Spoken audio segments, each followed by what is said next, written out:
Mga master, naglabas ang DepEd ng Memorandum Number 42, Series of 2024 kahapon po ito August 5, filling up of vacant DepEd authorized positions in all offices ng DepEd. Ipinag-utos po ng DepEd Secretary Sani Angara ang mabilis na pag-aksyon sa mga available na posisyon sa DepEd.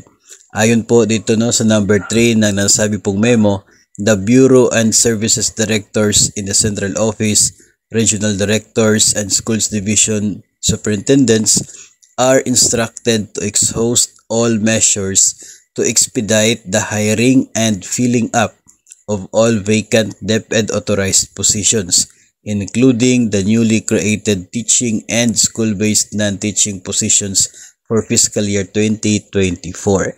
So isa pong utos galing sa DepEd Secretary, bilisan na ang pag-hire ng mga bagong empleyado ng DepEd para mapunan yung lahat ng mga bakanting posisyon sa Department of Education. Maganda po ito mga master dahil kapag nandyan na po itong mga available na mga positions na ito, mayroon na pong tao na naka-assign dyan, ay malalaman po natin kung gaano pa kadami yung kulang ng Department of Education.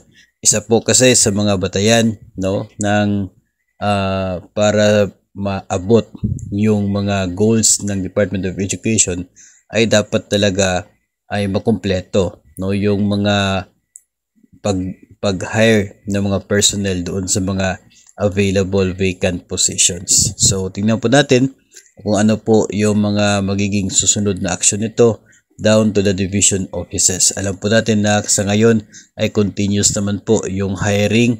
Siguro may mga napapansin po kayo na mga memorandum dyan po sa inyong lugar na tumatanggap na sila ng mga applications para sa mga vacant positions. Yun po ay isa sa mga gustong mangyari dito po na Department of Education Memorandum Number 42 Series of 2024.